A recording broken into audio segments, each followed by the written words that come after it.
ऐसे ऐसे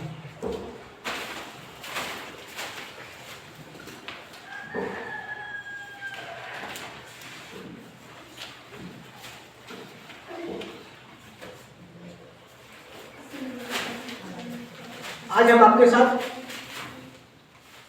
क्लास 10 का चैप्टर नंबर 4 का डिस्कशन करेंगे।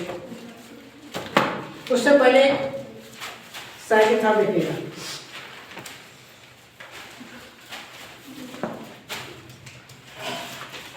एक इंसान अपने जीवन में क्या क्या कर सकता है, अगर आप इसके बारे में सोचें तो बहुत कुछ कर सकता है, बशर्ते की मेहनत होनी चाहिए। इसके लिए एक कोर्स है। आप अपना भविष्य नहीं बदल सकते,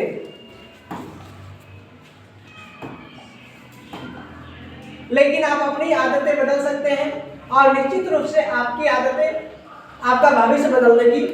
इसका मतलब है दोस्तों कि आप अपनी मेहनत के बल पर कुछ भी मुकाम हासिल कर सकते हैं। इसलिए आप जितना ज्यादा से ज्यादा हो मेहनत करें।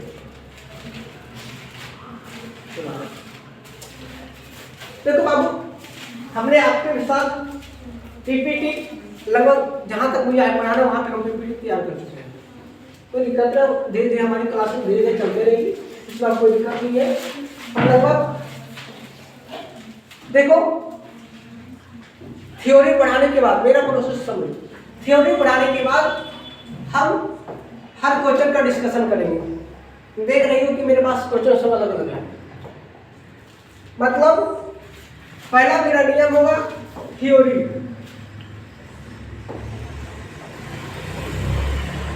थ्योरी करेंगे। उसके बाद हम लोग ऑब्जेक्टिव क्वेश्चन सबसे पहले लगाएंगे। इसको लगाने के बाद हम लोग सब्जेक्टिव पर ध्यान देंगे। ध्यान रखना बाबू, पढ़ाई का मेन मकसद यही होना चाहिए कि मुझे वहां से नंबर कैसे ज्यादा अचीव करने हैं। अगर आप थ्योरी बढ़िया से कंप्लीट करते हैं, अगर थ्योरी को आप बढ़िया से कंप्लीट कीजिएगा ना, तो ना ऑब्जेक्टिव छूटेगी ना सब्जेक्टिव छूटेगी, सब का सब आपका डील हो जाएगा। तो ध्यान रखोगे। हमने कोशिश बहुत मेहनत करने की कोशिश कर रहा हूँ कि भैया आपको जितना से ज्यादा हम करने दे पाऊंगा। तो देखो फिलहाल हमारी क्लास अब शुरू कर रहा हूँ। अच्छा चलिए, आज हम लोग पढ़ेंगे बाबू कार्बन है क्या। तो इससे पहले एक न्यूज प्रेजेंट करता हूँ, ध्यान दिए बाबू। अगर हम कार्बन की बात करें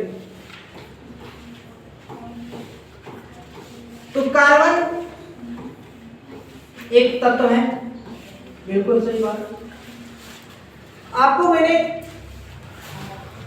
पहले बताया कि तत्वों की संख्या कितना है भैया, 118। कितना है अभी तक ज्ञात में हम लोग के पास 118 तत्व है, इसलिए 118 तत्व की बात कर रहे हैं। 118 तत्वों में से एक तत्व कार्बन भी है, जिसके बारे में आज मुझे पढ़ना है बाबू।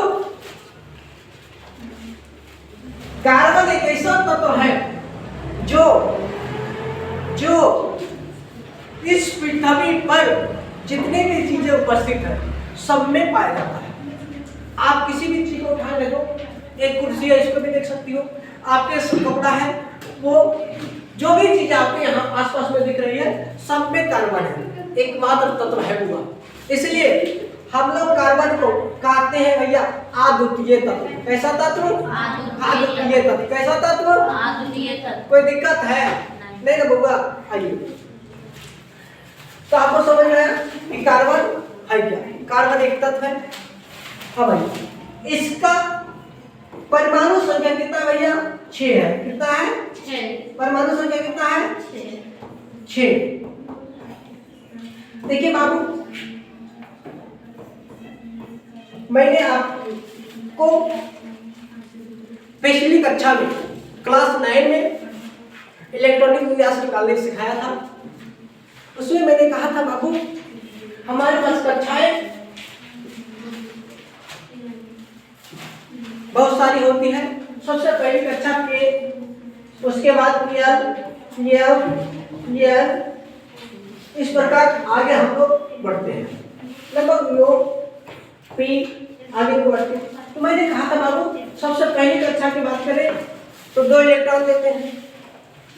तो बाबू अगर हम इसकी इलेक्ट्रॉन वितरण करने की बात करें, इसका इलेक्ट्रॉनिक विन्यास निकालने की कोशिश करो तो 2, अब बच गया मेरे पास 4 बच गया ना।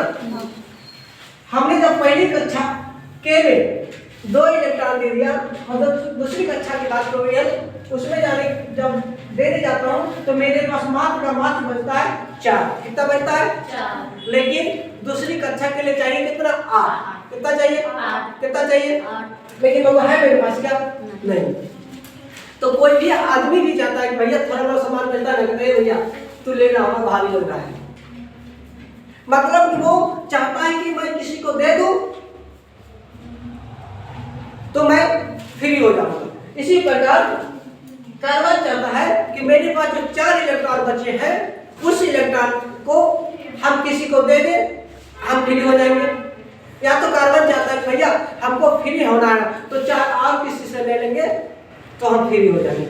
यही कारण है कि कार्बन को चतुष्ट संयोजक के नाम से हम लोग जानते हैं, क्योंकि भैया 4 इलेक्ट्रॉन का या तो देता है या तो फिर ग्रहण करता है। कहने का मतलब हुआ कि 4 इलेक्ट्रॉन का वो संयोग करता है। क्या करता है? संयोग करता है। तो बाबू यही कारण है कि कार्बन को हम लोग चतुष्ट संयोजक के नाम से जानते हैं। कोई दिक्कत है क्या? नहीं। यहां तो समझ आई भाई। बाबू कार्बन के बारे में मैंने समझ लिया, उसके आगे की बात देखिए। हमने लिखा कार्बन एक ऐसा तत्व है, कार्बन एक ऐसा तत्व है जो हर जीवों में उपस्थित है। बिल्कुल सही बात है।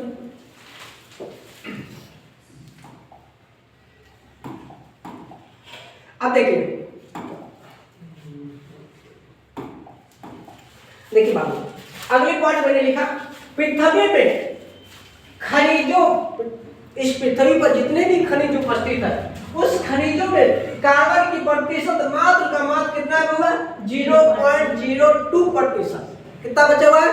0.02% ही मात्र है। तथा वायुमंडल में 0.03% के CO2 मतलब कार्बन डाइऑक्साइड उपस्थित है। बाबू आप कहोगे कि सर इतनी कम मात्रा में उपस्थित है, इतनी कम मात्रा में उपस्थित है। तो भाई आपको देखो मेरे खनिजों में 0.02% उपस्थित है, लेकिन अगर हम कार्बन डाइऑक्साइड जो गैस हम लोग छोड़ते हैं उसमें कितना है भैया? 0.03%। मात्र का मात्र इतना। लेकिन फिर भी कहोगे सर ये एक ऐसा तत्व कैसे बन गया कि सबके साथ संयोग कर लेता? नहीं, इसके पास 4 इलेक्ट्रॉन के कारण इसका गुण है भैया कि सबके साथ ही दोस्ती कर लेता है। एकमात्र तत्व है। अगला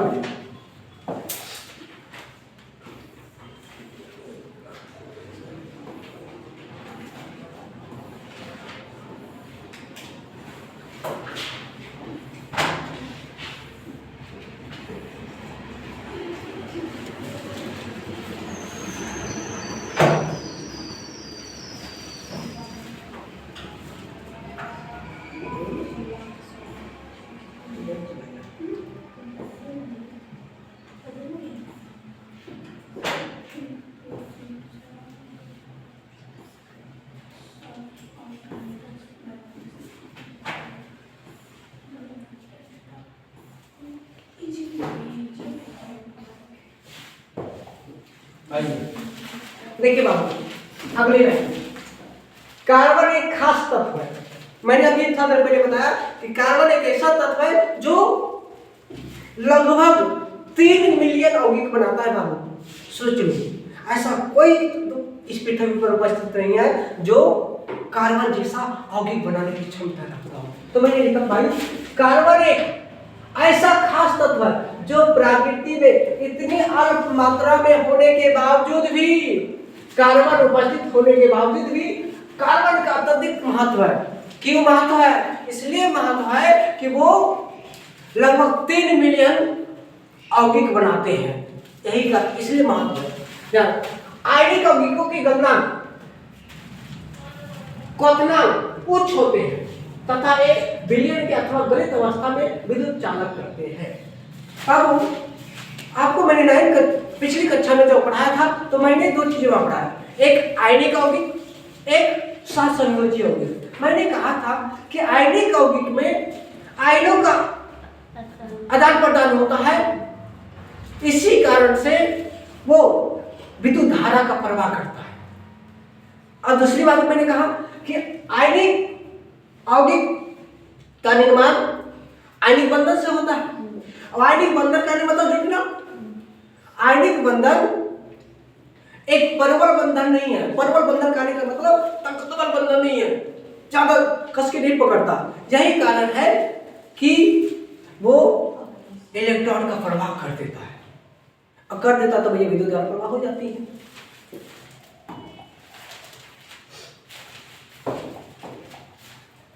तो बाबू आपने सीखा कि आयनिक यौगिकों की गणना के क्वथनांक कुछ होते हैं तथा एक विलयन के अथवा विलयन मतलब घुला हुआ अथवा गलित अवस्था में, गला हुआ अवस्था में विद्युत चालन करते हैं, विद्युत का चालन करते हैं। आइए, कार्बन यौगिकों के बीच परवल आकर्षण बल नहीं है, इसलिए अधिकांशतः यौगिक विद्युत के कुचालक होते हैं और इनमें आयन की उत्पत्ति नहीं होती है। किसमें आयन की उत्पत्ति नहीं होती है? सहसंयोजी यौगिक में, क्योंकि भैया वो सहसंयोज मतलब ऐसे करो ना कि संबंध बनाता है, भैया तू हमको दे दे, तू हमको, तुमको हम दे देंगे, मतलब संयोग करके बनाता है यौगिक, इसलिए इसमें विद्युत धारा का प्रवाह नहीं होता है, अर्थात विद्युत के कुचालक होते हैं। आइए, कार्बन की परमाणु संख्या कितना होती है होगा? 6। कितना होती है? 6। कितना होती है? 6। कोई दिक्कत है? नहीं। इसकी बाहरी कक्षा में कितना इलेक्ट्रॉन? 4 इलेक्ट्रॉन। अभी मैंने बताया, इसलिए यह 4 इलेक्ट्रॉन का त्याग या ग्रहण कर सकता है। कोई दिक्कत है?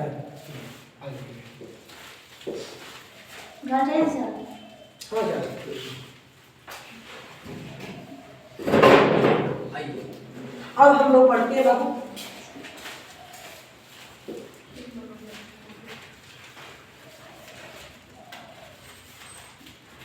उससे पहले हम लोग पढ़ते हैं हाइड्रोकार्बन।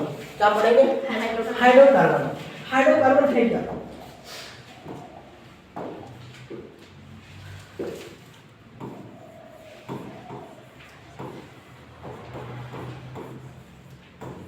हाइड्रोकार्बन बाबू, हाइड्रोकार्बन के शब्द से ही पता चल रहा है, हाइड्रो मतलब हाइड्रोजन, कार्बन तो कार्बन, हाइड्रोजन और कार्बन के मेल से बने यौगिक को क्या कहते हैं? हाइड्रोकार्बन। क्या कहते हैं? क्या कहते हैं? हाइड्रोजन और कार्बन के मेल से, संयोग से जो यौगिक बनता है उसे हम क्या कहते हैं? हाइड्रोकार्बन। कोई दिक्कत है? नहीं। आगे बढ़िए।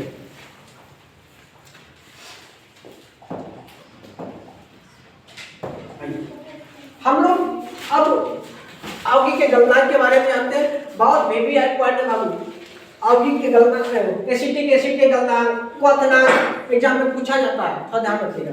आइए देखिए बाबू, एसिटिक एसिड CH3COOH के गलनांक बाबू 290 केल्विन होता है। के का केल्विन, के से यहाँ क्या माने हैं? केल्विन। यहाँ के को काइट नहीं, ध्यान रखिएगा। कैसे? केल्विन। अब बाबू 391 केल्विन जो दिया हुआ है वो बॉइलिंग पॉइंट है, क्वथनांक है। ठीक है बाबू, मैंने आपको गलनांक के बारे में बताया था कि कोई वस्तु कितना टेम्परेचर पर, कितनी ताप पर वो गल जाएगा, वही होता है गलनांक। क्या होता है? गलनांक। उसी गलनांक बिंदु। अब क्वथनांक का मतलब है भैया कोई वस्तु कितनी कोई कार्बनिक यौगिक कितनी ताप पर वो उबलेगा। उबलेगा मतलब गांव घर में कहते हैं हम लोग दबकना, उसी को हम लोग इंग्लिश शब्द कहते हैं बॉइलिंग पॉइंट, बॉइलिंग। तो बाबू एसिटिक एसिड का बॉइलिंग पॉइंट कितना है बाबू? 391 केल्विन। कितना है? कितना है? और गलनांक कितना है? 290। याद रख कर लो, बहुत जरूरी है, बहुत ज्यादा जरूरी है। इसको फ्रेश करता हूँ।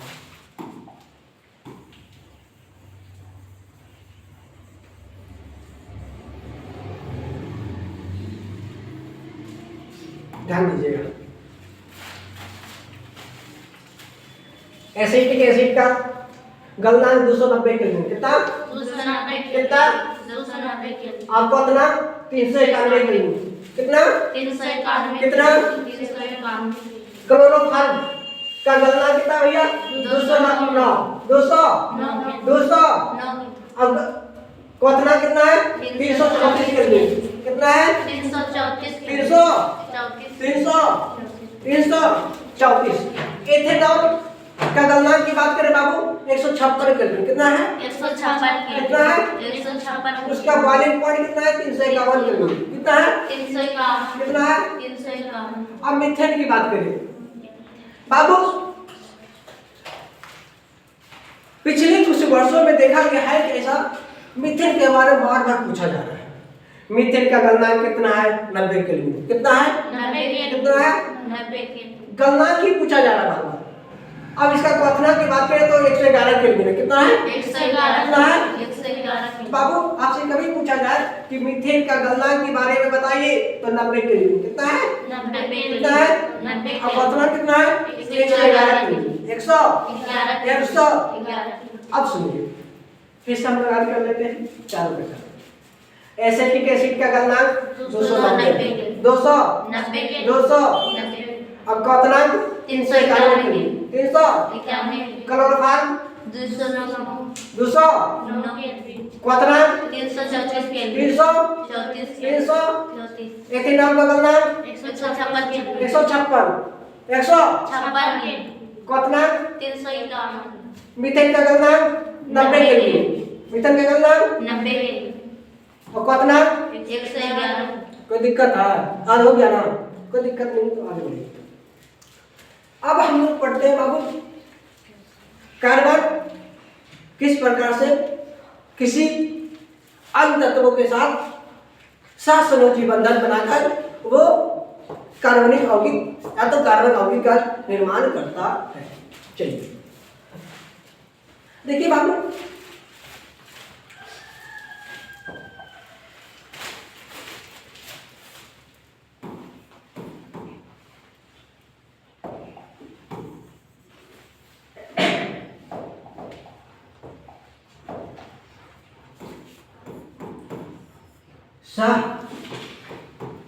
सहसंयोजी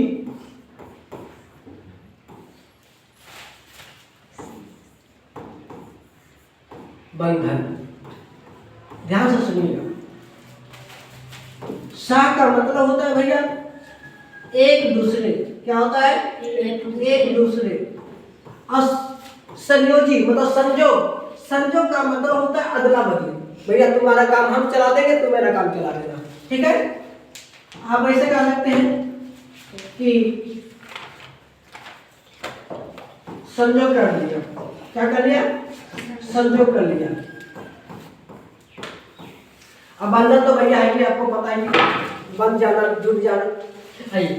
तो बाबू वैसे यौगिक वैसे तत्व जो किसी अन्य तत्व से इलेक्ट्रॉन का मुक्त इलेक्ट्रॉन जो उसके पास बच जाता है, उस इलेक्ट्रॉन का संयोग करके एक यौगिक का निर्माण करता हो, उसी को भैया हम लोग कहते हैं सहसंयोजी बंधन। क्या करते हैं? अब इस बंधन से बनने वाले सहसंयोजी बंधन से बनने वाले यौगिक को हम लोग कहते हैं सहसंयोजी यौगिक। क्या कहते हैं?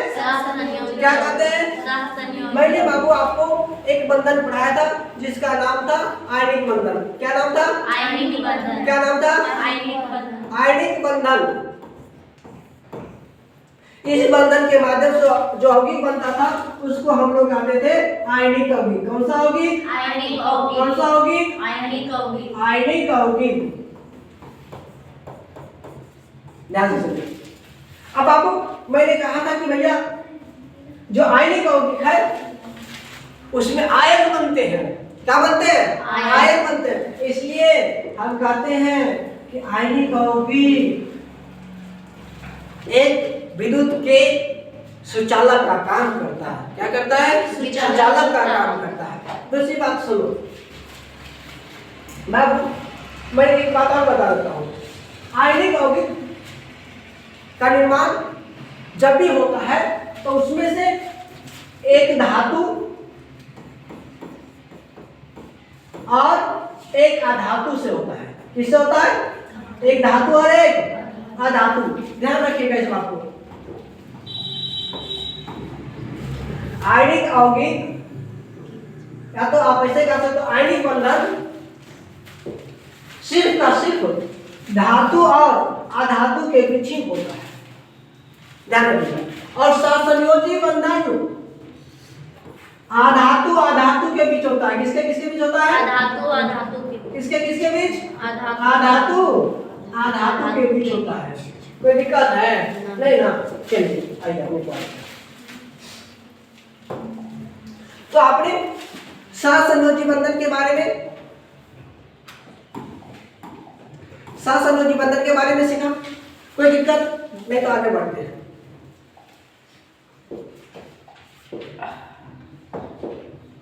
आइए देखिए बाबू, आपको यहां दिख रहा होगा थोड़ा सा टाइपिंग मिरर है कुछ। बाबू इसके बारे में हम चर्चा करेंगे।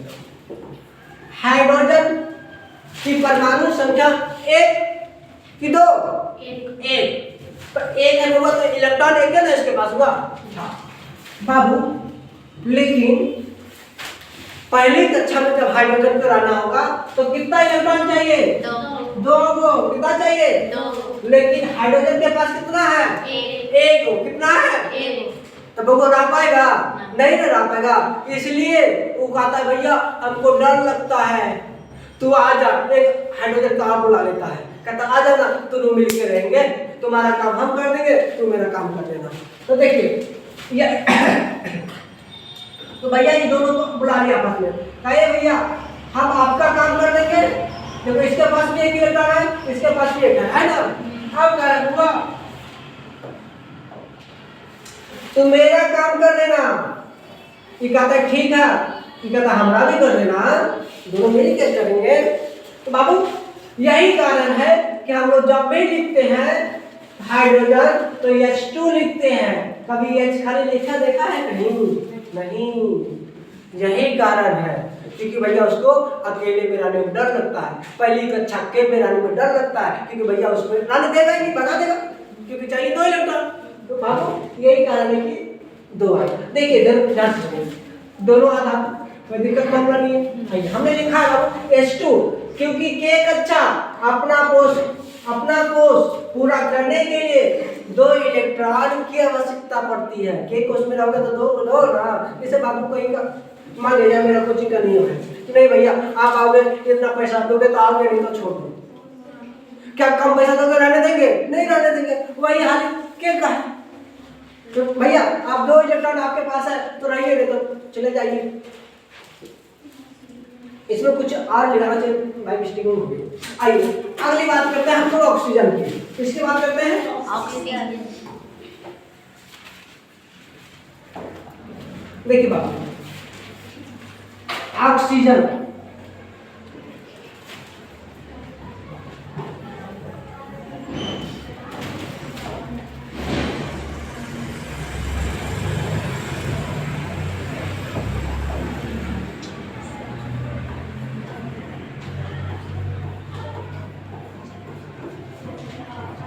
ऑक्सीजन बाबू ऑक्सीजन का संकेत किससे करते हैं हम लोग? यो से करते हैं। किससे करते हैं? ओ से करते हैं। लेकिन ओ ऑक्सीजन हम लोग हिंदी में लिखते हैं तो इस लेवल में, जब ऑक्सीजन हम लोग सांकेतिक में लिखते हैं गोबर तो हम लोग हमेशा O2 में लिखते हैं। किस में लिखते हैं? O2 में। क्यों लिखते हैं? आइए ध्यान बाबू ऑक्सीजन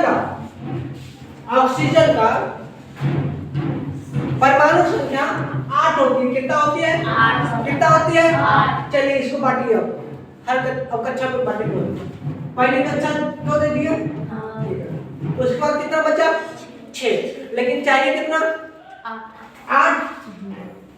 बउआ तो इसके पास 8 है जो रहेगा ही। तो बगल वाले से कहता है भैया तू आ जाना। अच्छे बाबू, जब किसी चीज का जरूरत पड़ता है तो सबसे पहले हम किसके पास जाते हैं? अपने आदमी के पास कि दूसरा पास? अपने आदमी के पास। तो ऑक्सीजन तुरंत दौड़ के आता है अपने जो साथी संगत उसको कहता है भैया तो हमारे पास आ जा।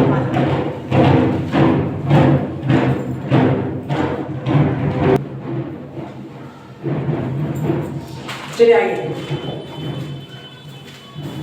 हमने कहा कि ऑक्सीजन का परमाणु संख्या 8 होती है। तो भाई पहली कक्षा में जब हम देने जाते हैं तो इस पहली कक्षा के को हमने 2 दे दिया, लेकिन जब एल को देने जाते हैं तो कहते भैया देखो ना हमारा पास 6 में वो है तो एल का ना भैया ना रहने देंगे बक। तो जब एल भगा देता है उसको तब ही जाता है ऑक्सीजन के पास। एक ऑक्सीजन दूसरे ऑक्सीजन के पास जाता है कि देखो ना हम गए थे उसके पास लेकिन हमको भगा दिया। तो ऐसा करो कि तुम मुंह जाओ तुमको तो भी भागेगा नहीं करेगा, तुम्हारे पास भी तो उतने हैं। तो कहा कैसा करो कि हम दोनों मैनेज कर लेते हैं, तू हमको तो दे देना और तुम्हारा काम हम चला देंगे और जब हमको जरूरत पड़ेगा तो हमको तुम दे दिया, अब तुमको जब जरूरत पड़ेगा तो हम तुमको दे देंगे। तो भैया जब ऑक्सीजन की मामला सेटिंग हो गई, कहा चलो अब दोनों चलते हैं।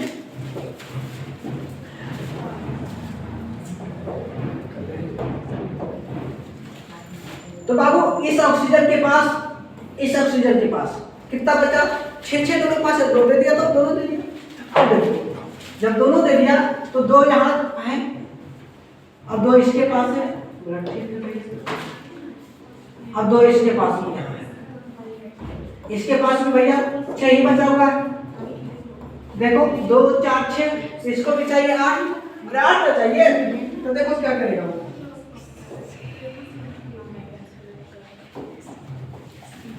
कहेगा भैया हमारा भी काम नहीं कर रहा है, काम ठीक है ले लो कोई बात नहीं। जब इसकी बारी है कहा भैया आपको भी तो काम है दे दीजिए ना, कहा लो ले लिया ना। अब ध्यान से सुनिए, तो भैया लेन देन कितना किया? 2 का ना। अब कितने को के साथ मिलना पड़ा इसको? 2 के साथ। यही कारण है कि हम लोग लिखते हैं O2 लिखते हैं। समझ गए बात को? कोई दिक्कत है? आगे बढ़ते हैं।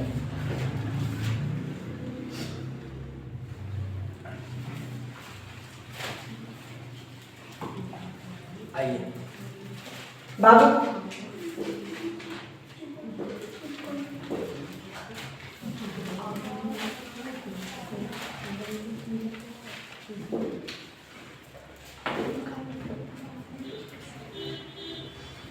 आइए नाइट्रोजन के बारे में बात करूं।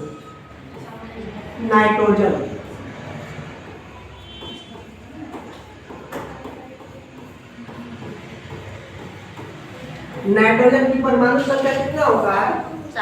7। चलिए ठीक है, पक्का है ना कि गलत बोल रहे हो? सही है। परमाणु संख्या 7 होती है। कितना होता है बाबा? 7। ठीक है, ध्यान रखिए। नाइट्रोजन बोला कि देखो हमको डालना है आपके पास कक्षा में डालना है, ठीक है। तो के को देने गया तो के कहा भैया हमको 2 दो दे दिया।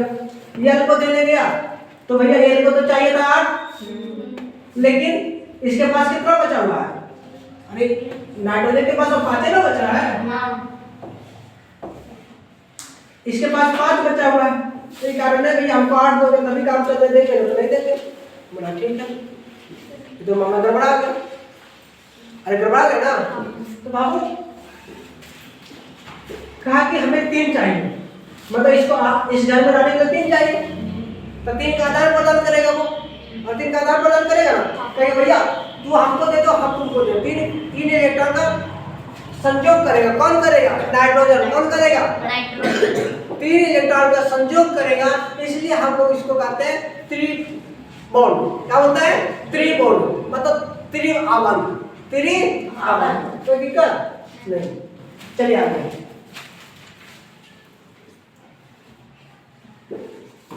अब आइए, देखिए बाबू,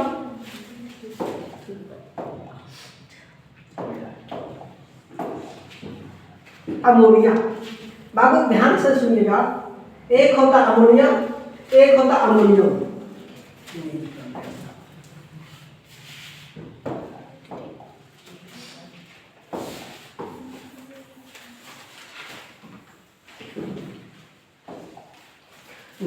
एक होता अमोनिया, एक होता अमोनियम। क्या होता है? अमोनियम। अमोनिया के रासायनिक सूत्र होता है बाबू NH3। क्या होता है? NH3। इसका रासायनिक सूत्र होता है NH3। अब इसका NH3 मतलब सॉरी अमोनियम का रासायनिक सूत्र होता है बाबू NH4। क्या होता है? NH4। ध्यान रखिएगा, अमोनिया के रासायनिक सूत्र NH3। और अमोनियम के NH4। कोई दिक्कत है? नहीं, कंफ्यूजन नहीं करना है। आइए अब आगे की बात करता हूँ, मीथेन के बारे में थोड़ा सा समझिएगा। अगर हम इस टॉपिक की बात करें तो मीथेन बड़ा महत्वपूर्ण रोल निभाता है। हम लोग के आम जीवन में भी मीथेन महत्वपूर्ण रोल निभाता है। लेकिन मीथेन कार्बन का यौगिक है। किसका यौगिक होगा? जिसका सूत्र होता है CH4। क्या होता है? CH4। इसका अत्यधिक उपयोग ईंधन के रूप में होता है। बिल्कुल सही बात है। बायोमास में मीथेन पाया जाता है। जो हम लोग पास कहते भैया CNG गैस वाला गाड़ी आ गया है, उसमें भी बाबू मीथेन ही होता है। बायोमास और CNG में दोनों में मीथेन पाया जाता है। दूसरी बात और बताऊं तो धान की जो खेत होती है उसमें बाबू मीथेन गैस होता है। यही कारण कि जब आप कभी धान काटते होंगे तो आपको अजीब तरह से बदबू कभी आता होगा। यही कारण है CNG का मतलब मीथेन के कारण। आइए मैंने इस लाइन को पहले पढ़ा दिया। कार्बन चतुस्संयोजक है क्योंकि इसमें 4 संयोजक इलेक्ट्रॉन है, 4 का संयोग करता है, इसलिए मैंने कहा था भैया कार्बन चतुस्संयोजक। आइए अब आइए सहसंयोजी आबंध वाले अणुओं के भीतर से परवल आबंध होता है। परवल हमें आज करो आयनिक यौगिक के बारे में मैंने वहां कहा था कि बाबा आयनिक यौगिक जब बनता है ना आयनिक बंधन के माध्यम से, तो आयनिक बंधन जब बनता है तो वहां पे परवल बंधन नहीं होता है और नहीं होने के कारण उसके इलेक्ट्रॉन इधर उधर छितरा जाते हैं। अच्छा एक बात बताओ, मान लो कि हम 3 भाई हैं, ठीक है? अब 3 भाई हैं तो 3 भाई से नहीं बात करनी, नहीं समझेगा ऐसे। मान लो कि हम 3 लोग हैं, ठीक है? अब 3 लोग हैं तो हम उसका हाथ पकड़ ले हैं, वो उसका हाथ पकड़ ले, मतलब तीनों आपस में हाथ पकड़ ले हैं, ठीक है? अब कोई अदर आदमी आता है, ठीक है? अब वो हम तीनों से बड़ा आता है। अब वो आया, अब घिंच लिया। अच्छा घिंच लिया, इसका मतलब ये थोड़े ना है हम लोग टाइट से नहीं पकड़े हैं तो घिंच लिया। अगर हम लोग तीनों कचकचा के पकड़ने रहेंगे, है हिम्मत घिंच लेगा बगल वाला। अच्छा घिंचेगा कब? जब हम लोग की ताकत से, हम लोग के पास जितना ताकत है उससे ज्यादा ताकतवर आदमी आएगा तब नहीं खींचेगा। कहने का मतलब ये हुआ जब हम परवल बंधन में रहेंगे, मजबूती से रहेंगे तो हमको कोई नहीं खींच पाएगा। लेकिन अगर हम कमजोर में रहेंगे, हल्का सा खाली छूले हैं, बढ़िया से बांधे नहीं है, तो भैया कोई भी छीन के ले जाएगा, कोई भी खींच के ले जाएगा। तो लेकिन हमने कहा आयनिक बंधन जब बनता था तो समस्या क्या होती थी, वहां परमाणु बंधन नहीं था, और नहीं था इसके कारण से इसका इलेक्ट्रॉन उसके साथ इसका इलेक्ट्रॉन जा रहा है। अब यहाँ पे सहसंयोजी बंधन में इसको फुर्सत नहीं है घूमने का। मान लो जैसे हम अभी आपको कहा ऑक्सीजन के बारे में, हमने ऑक्सीजन के बारे में क्या कहा कि भैया ये 6, इसके पास भी 6, इसके पास भी 6, ठीक है। इसको यहाँ बीच में 2 इसने खड़ा किया, मान लो ये 2 है, बाबू इसको चाहिए, अब इसको भी चाहिए, तो ये बेचारा फुर्सत है, वो जान रहा है कि क्या खुदा बुला लेगा, तब क्या करेंगे। जैसे मान लीजिए तो आपको आज छुट्टी है, तो आप घर में हैं, तो आप सोच रहे हैं भैया हमारी माँ कितने हमको बुला लेगी। कोई कहता है दोस्त को कहता है चल यार खेल के, तो कहता नहीं हमारी मम्मी कखने बुला लेते तब क्या करेंगे, इसलिए हम घरे ना। इस बेचारा को फुर्सत नहीं है इधर उधर जाने से, तो इलेक्ट्रॉन कहीं देगा नहीं देगा तो भैया क्या इसमें धारा प्रवाह होगा। यही कारण है कि सहसंयोजी यौगिक में विद्युत धारा का प्रवाह नहीं होती है। आइए, लेकिन इनके अंतर आणविक बल कम होता है, इसलिए सहसंयोजी यौगिकों के क्वथनांक एवं गलनांक कम होते हैं। बाबा कहने का मतलब ये हुआ कि इसका प्रबल आबंध होने के कारण जिस प्रकार कोई खींच नहीं सकता था, उसी प्रकार से गला भी कोई नहीं पाएगा, ना ही जल्दी इसको डबका पाएगा, उगला पाएगा, बॉल कर पाएगा। इसलिए यही कारण है कि सहसंयोजी अबंध वाले जितने भी यौगिक बनते हैं सबका क्वथनांक गलनांक कम ही होता है। कम का मतलब समझती हो ए बबुआ, गलनांक आने का मतलब, गलनांक आने का मतलब कि कम भी टेम्परेचर मिलेगा ना, गलना शुरू कर देगा। अच्छा, कोई वस्तु कब बनता है? टेम्परेचर बढ़ने के कारण कि टेम्परेचर कमने के कारण? टेम्परेचर बढ़ने के कारण, ताप बढ़ेगा ना तभी वो गलेगा, अन्यथा नहीं गलेगा। आप देखते हो फ्रिज में कोई सामान मानो बर्फ ला के रख देते हैं तो फ्रिज में गलता है क्या? नहीं, क्योंकि उसका टेम्परेचर कम ही रहता है उसका। और जब आप बाहर निकाल लेते हो तो भैया हमारा वायुमंडल का तापमान उससे ज्यादा है फ्रिज की अपेक्षा, तो भैया इसलिए पिघलना शुरू कर देता है। चलिए अब आते हैं बाबू हम लोग कार्बन के अपर रूप। अपर रूप का मतलब ये होता है, हम शकल नाम सुना होगा, मूवी वगैरह देखता होगा तो उसमें कहते भैया एक हम शकल है। एक फिल्म में 2 हीरो भी होता है, तो तुम लोग सोचोगे हीरो वहाँ बात था, यहाँ बेटा बना हुआ है, ऐसे कैसे हुआ? तो उसका इसी को हम लोग यहाँ कार्बन के अपर रूप के नाम से जानते हैं। आइए,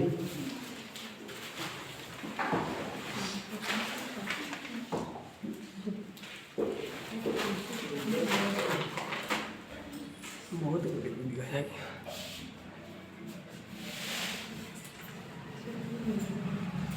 आइए देखिए बाबू, अभी मैंने कहा कार्बन के अपर रूप। क्या कहा? कार्बन के अपर रूप।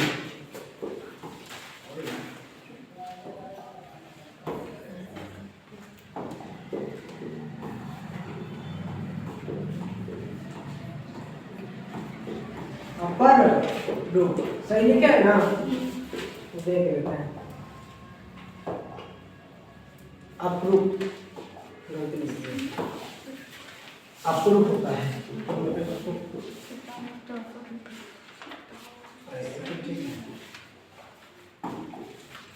किताब में क्या लिखा है? अपरूप लिखा है। ठीक लिखा है, वैसे लिखा है। चलो चलो, हमें लगा कि गलत तो नहीं लिखा, ऐसे लिखा हुआ है।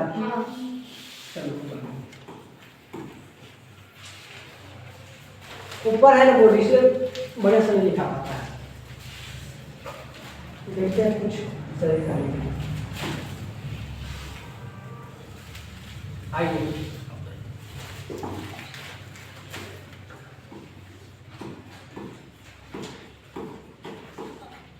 अपरूप किसका? कार्बन का। आइए देखिए बाबू, सबसे पहला अपरूप होता है ग्रेफाइट। क्या होती है? ग्रेफाइट। ग्रेफाइट। हम लोगों के पास ग्रेफाइट पेंसिल में मिलता है, जो कॉपी पेंसिल होती है ना उसमें पाया जाता है, जो काला कलर का दिखता होगा वही ग्रेफाइट है। उसकी जो आकृति होती है बाबू षष्ठकोणीय होती है। कैसी होती है? षष्ठकोणीय। और हीरा का जो आकृति होती है बाबू चतुष्कोणीय होती है। कैसी होती है? चतुष्कोणीय। अब तीसरा अपरूप है फुलरिन। क्या है? कार्बन के 3 अपरूप। कितना अपरूप? 3 नंबर। पहला ग्रेफाइट, पहला ग्रेफाइट। दूसरा हीरा। तीसरा फुलरिन। अब बाबू फुलरिन कैसे बना वो समझिए। अमेरिका के एक वैज्ञानिक था, सॉरी अमेरिका के आर्किटेक्चर था वो। आप उसको वैज्ञानिक की नजर से देख सकते हो, कोई दिक्कत नहीं है। अमेरिकी एक आर्किटेक्टर मतलब वो डिजाइन नहीं तैयार करता, उसी की बात कर रहा हूं। उसका नाम था बकमिस्टर फुलर। उसका क्या नाम था? Buckminster Fuller. क्या नाम था? Buckminster Fuller. अब यही ने फुलरिन का खोज किया। अब इसीलिए इसका नाम भी पड़ गया, क्या पड़ गया? फुलरिन। क्या पड़ गया? फुलरिन। कार्बन के तीसरा अपरूप का खोज अमेरिकी आर्किटेक्ट नाम का एक अमेरिकी आर्किटेक्ट था, एक व्यक्ति, उसका नाम था बकमिस्टर। क्या नाम था? बकमिस्टर। अब उस बकमिस्टर ने ही खोजा था, इसलिए उसका नाम क्या पड़ गया?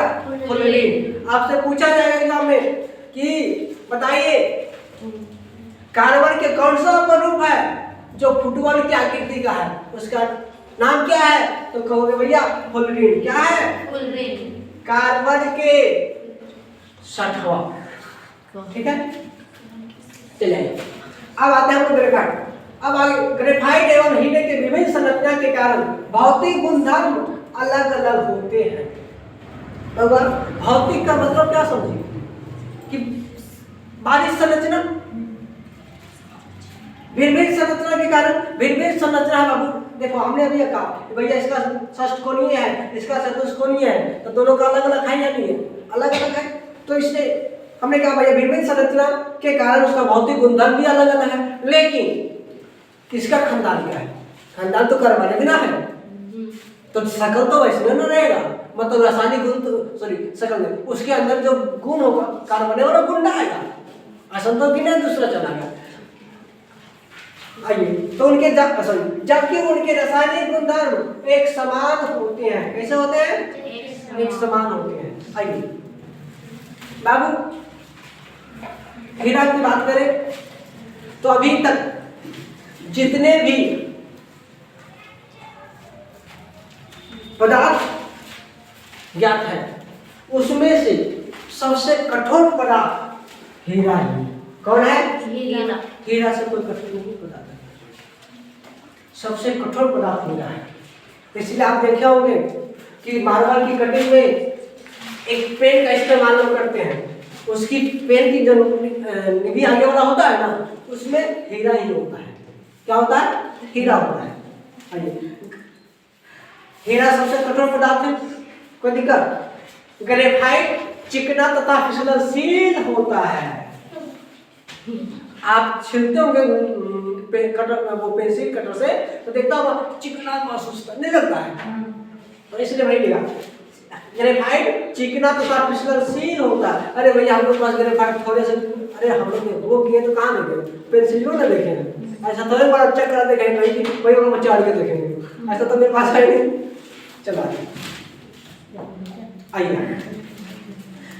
ग्रेफाइट विद्युत का सुचालक है। ग्रेफाइट क्या होता है? विद्युत का सुचालक होता है। याद रखिएगा, आपसे पूछा जाएगा कि बताइए कार्बन के कौन से अपरूप है जो विद्युत के सुचालक है? विद्युत के सुचालक है, तो भैया कौन है? ग्रेफाइट। कौन है? ग्रेफाइट। कोई दिक्कत है? नहीं। आइए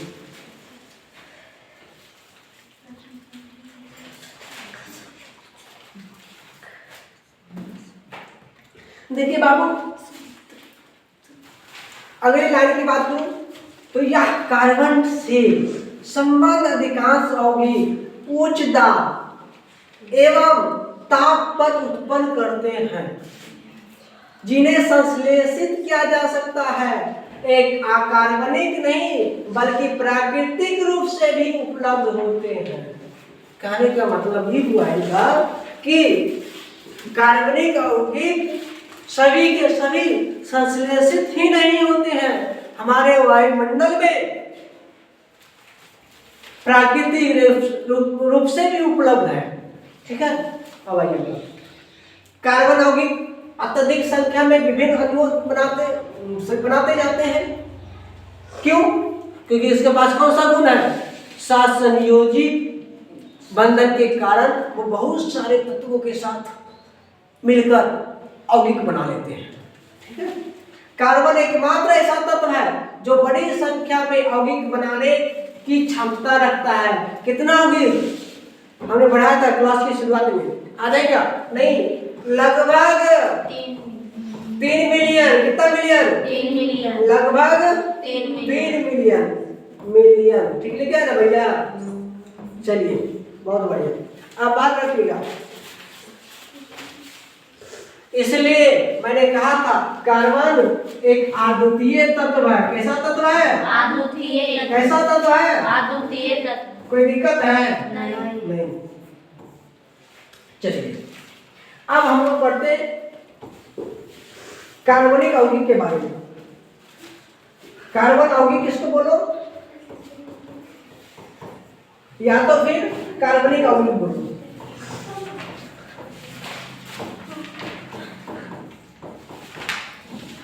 देखो, राइटिंग का थोड़ा सा इससे चलती है, थोड़ा ध्यान रखना।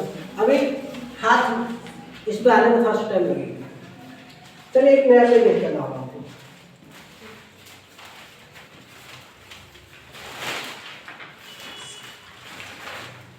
जितने भी हाइड्रोकार्बन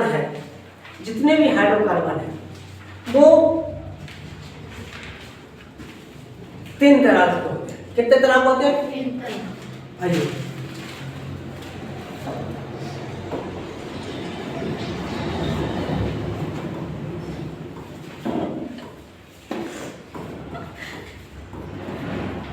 हाइड्रोकार्बन बोलो, या तो इसको आप कार्बनिक यौगिक बोलो।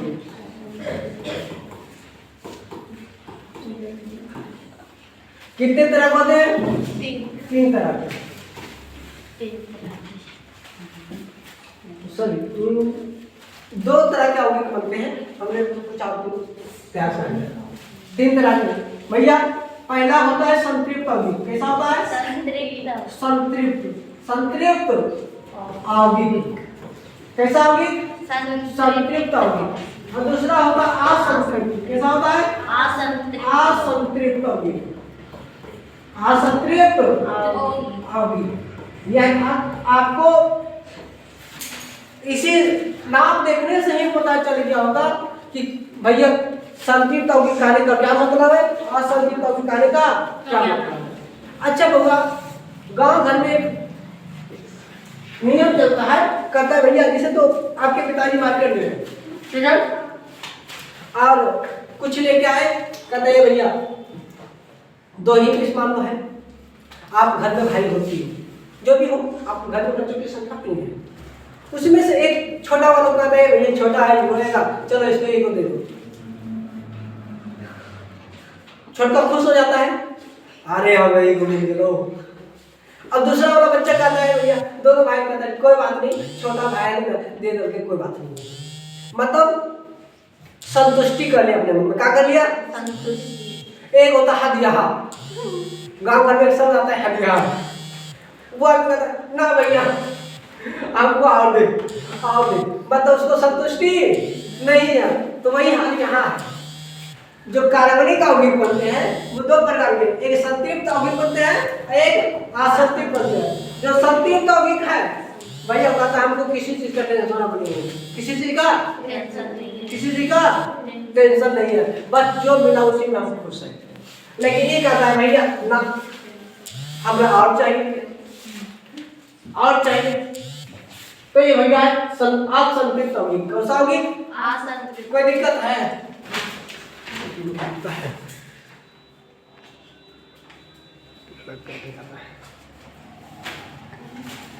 आइए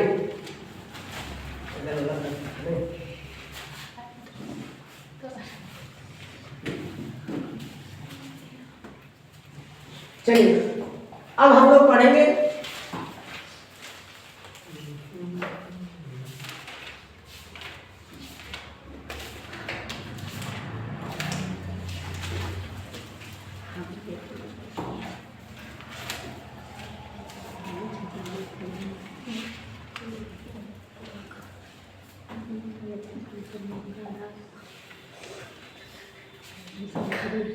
हालांकि शादी बाहर है तो इस पेज को रिफ्रेश कर। आइए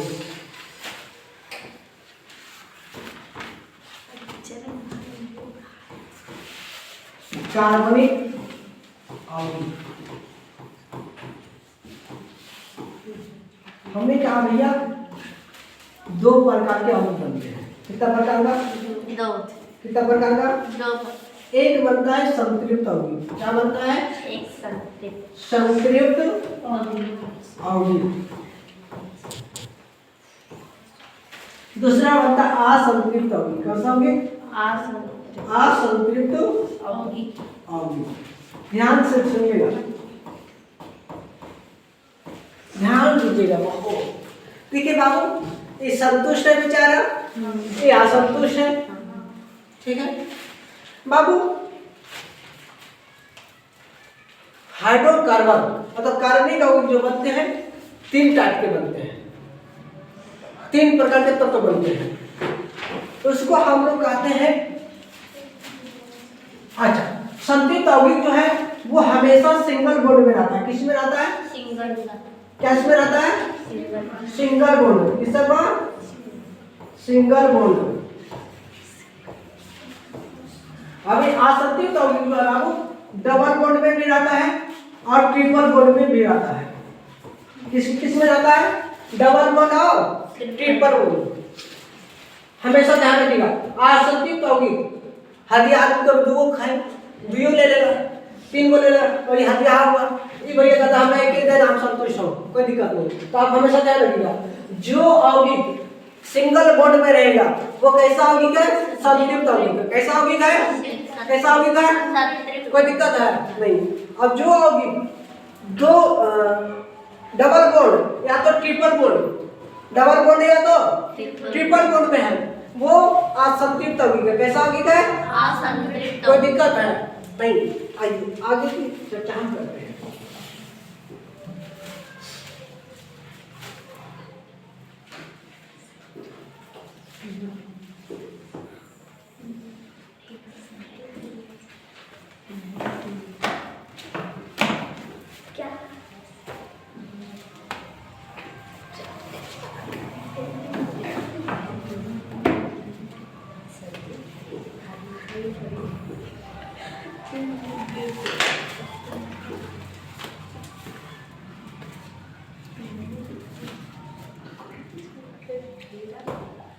चलिए हम लोग आज पढ़ेंगे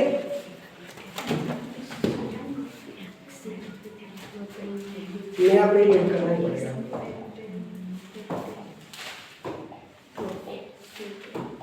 आइए हल्ला निकलिए।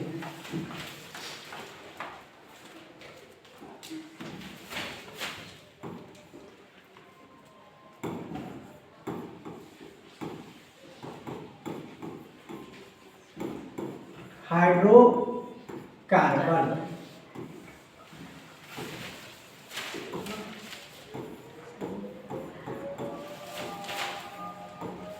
बाबू यहाँ तो कट नहीं रहा है।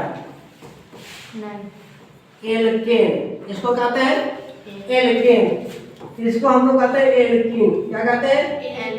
क्या कहते हैं? इसको हम लोग कहते हैं एल्काइन। क्या कहते हैं? क्या कहते हैं? क्या कहते हैं? Alkane, alkene, alkyne, alkane, alkene, alkyne. देखिए बाबू इसका जो पड़ता है एन, क्या पड़ता है एन, क्या है एन। इसका जो पड़ता है बाबू इन, क्या पड़ता है इन।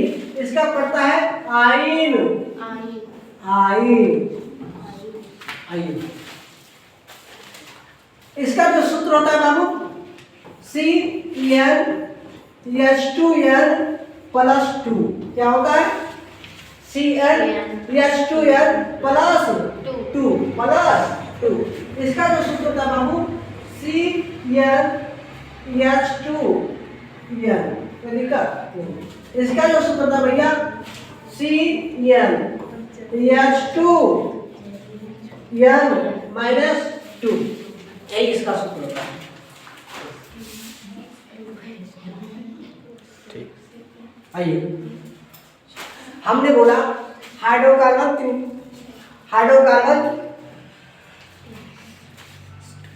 यौगिक बनते हैं बाबू हाइड्रोकार्बन के, वो 3 प्रकार के बनते हैं। कितने प्रकार के? एक एल्केन कैटेगरी का और दूसरा एल्काइल कैटेगरी का। कोई दिक्कत है नहीं। एल्केन आज रखो, alkene alkene alkyne, alkene alkyne. इसमें इसका पड़ता है एन पड़ता है, इसमें इन पड़ता है, इसमें आइन पड़ता है। आइन, एल्केन एन, मुंह देखो लास्ट में क्या आ रहा है एल्केन एन, एल्कीन इन, एल्काइन आइन। ठीक है, इसका फॉर्मूला था बाबू CnH2n प्लस 2, H2n प्लस 2, इसका CnH2n, H2n, इसका था CnH2n माइनस 2, माइनस 2। बाबू हम लोग देखो ध्यान से, बहुत ध्यान से देखना है, कुछ बातें बता रहा हूँ, उन्हीं की बातें हैं उसमें, देखिए ध्यान से। यहाँ तक तीनों में तीनों भाई आ रही है, अंडरलाइन किया है, कोई दिक्कत नहीं, तीनों के तीनों में है। लेकिन चमत्कार कहाँ?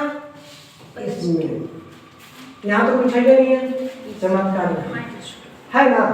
तो हम इसके लिए एक थ्योरी बनाते, एक तरीका सिखाता हूँ। प्लस 2 सटाओ, यहाँ गायब कर दो, यहाँ माइनस 2 हटाओ, मतलब सटाओ हटाओ घटाओ। 2 को ध्यान से सुनो, 2 को यहाँ सटा देंगे, यहाँ हटा देंगे, यहाँ घटा देंगे। इसलिए हम कहते भैया एल्केन एल्कीन एल्काइन तीनों में सटाओ हटाओ घटाओ। कोई दिक्कत नहीं ना? आ रही कोई दिक्कत? देखो बाबू, यहाँ मैंने 2 को क्या किया सटा दिया, यहाँ 2 को गायब कर दिया, यहाँ 2 को हटा दिया, हटा ना दिया। तो इसी को हम लोग कहते हैं भैया सटाओ हटाओ घटाओ। कोई दिक्कत नहीं? ये फॉर्मूला आ गया, alkane alkene alkyne, alkene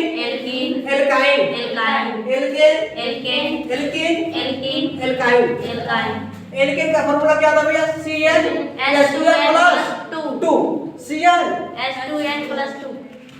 alkene का CnH2n, एल्काइन का CnH2n माइनस 2। कोई दिक्कत है नहीं ना? पक्का?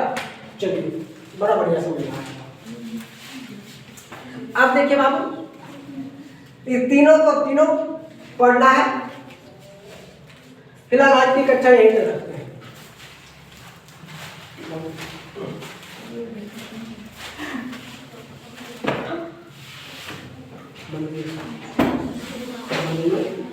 नहीं